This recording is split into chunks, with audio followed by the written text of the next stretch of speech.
राजस्थान में आगामी विधानसभा चुनाव के चलते पार्टी नेताओं के दौरे शुरू हो चुके हैं। इसी के चलते आज भाजपा के प्रदेश प्रवक्ता विकास बारिच उदयपुर पहुंचे और पटेल सर्कल स्थित भाजपा पार्टी कार्यालय में पत्रकारों से वार्ता की। बारिच ने कहा कि आगामी विधानसभा चुनाव में भाजपा पूर्ण बहुमत से सरकार बनाने जा रही है। वहीं प्रदेश की गहलोत सरकार के ऊपर बढ़ते हुए बलात्कार, अत्याचार, महिला उत्पीड़न, बेरोजगारी, पेपर लीक जैसी घटनाओं को लेकर जमकर हमला किया। दूसरी ओर बारिच ने प्रियंका गांधी की राजस्थान यात्रा पर भी हमला करते हुए कहा कि प्रियंका गांधी जिन राज्यों में भाजपा की सरकार है वहां पर महिलाओं पर होने वाले अत्याचार की बात करती है, लेकिन प्रियंका गांधी को राजस्थान में बेटियों पर हो रहे अत्याचार नजर नहीं आते। बारिच ने ईडी की कार्रवाई पर कहा कि जिस तरह से गहलोत सरकार ने राजस्थान को लूटा है, अब उनको ईडी का डर सता रहा है। उन्होंने कहा कि अगर गहलोत सरकार भ्रष्ट नहीं है तो जांच का सामना करे।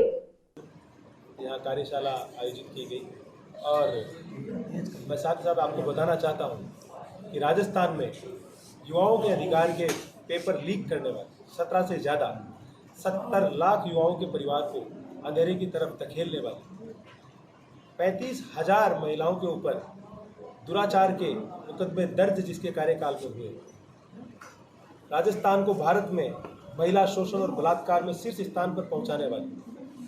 जिन किसानों को कर्ज माफी का वादा किया था उन किसानों को की जमीन नीलाम करने वाले, किसानों को आत्महत्या की तरफ धकेलने वाले, लॉ एंड ऑर्डर के नाम पर राजस्थान को गुंडा राज में परिवर्तित कर देने वाले, जहां कल ही एक व्यक्ति को ट्रैक्टर से कुचल कर मारा गया, जहां पर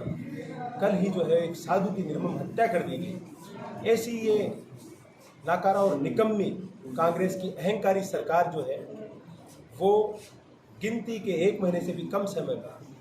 जो है वो जाने वाली है। और मोदी जी मतलब गारंटी, और उस गारंटी के ऊपर काम करने वाले जिन्होंने अपने कार्य से पूरे विश्व पटल पर भारत को जो है वो अग्रणी राष्ट्रों की सूची में लाके खड़ा करने का कार्य किया है, उनके नेतृत्व में भारतीय जनता पार्टी 3/4 बहुमत से भी अधिक बहुमत प्राप्त कर जो है राजस्थान को जन कल्याणकारी सरकार जो है वो नियत समय में आने वाली है। जिस प्रकार की आप देखते हैं कि लॉ एंड ऑर्डर का फेलियर राजस्थान में हो रहा है, आप देखें कि किस प्रकार की घटनाएं, जब उदयपुर संभाग में हम बैठे हैं तो यहाँ पर एक बहन को जो है वो गांव में निर्वस्त्र घुमाया जाता है और प्रशासन के द्वारा उस मामले को दबाया जाता है। जब आप लोकतंत्र के चौथे स्तंभ आप उस वीडियो को जो है वो सर्कुलेट करते हैं, तब प्रशासन के कानों पर जूं रेंगती है और उस मामले में जो है वो आगे की प्रक्रिया होती है। इस प्रकार का लॉ एंड ऑर्डर, इस प्रकार की व्यवस्था महज कुर्सी के खेल में राजस्थान को 5 साल तक धकेल दिया गया। आज इधर और कल उधर, सिर्फ इस खेल में जो है वो राजस्थान की जनता को लूटा गया, ठगा गया। हमारी 14 साल की बच्ची को जो है वो दुष्कर्म करके यहीं पास ही के जिले में